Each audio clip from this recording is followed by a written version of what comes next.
В Орской областной библиотеке имени Тохтогола Сатылганова прошло мероприятие, посвященное Всемирному дню книг. Более 100 книг из фонда библиотеки были представлены горожанам. Книги, психолог. Каныша Юсонова приняла участие в ярмарке книжных изделий. Среди множества книг она отыскала ту самую, которая пришлась ей по сердцу. Книголюб поделилась, что любовь к чтению появилась у нее еще в детстве.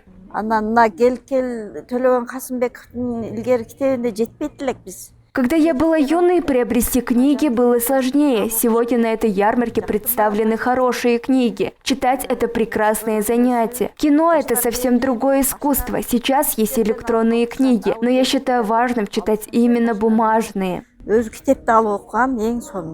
Ярмарку книг организовали под открытым небом, прямо перед библиотекой. На мероприятие пришло много школьников. Детей особо интересовали издания кыргызских писателей и поэтов. Я сюда пришел, и мне понравилось то, что здесь много книг, в том числе и много книг Алыкулы Осмонова, Чыңгыз Айтматова и других кыргызских поэтов. Мне понравилась книга Алыкулы Осмонова, часть 1. Там есть много хороших поэм, которые я хочу прочитать. Всемирный день книг в Орской областной библиотеке прошел под названием «Этнолитературный день» и сопровождался он концертом. Зрителям представили номера о традициях кыргызского народа. Участникам продемонстрировали, как правильно надевать кыргызский национальный головной убор или чек, и рассказали, какой смысл в нем заложен, а также рассказали о национальных блюдах и изделиях. Мы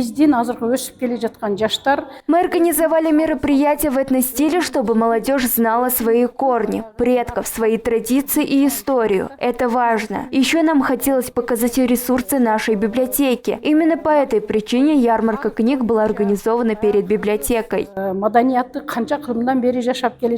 Орская областная библиотека имени Тохтогола Сатылганова является крупнейшей библиотекой на юге страны. Здесь представлены различные издания на 8 языках. Библиотека обслуживает около 1000 читателей в день. Здесь имеется электронная библиотека с технической базой данных. Нагима Бакаева, Мунарбек Арзыбекулу, ЛТР, город Ош.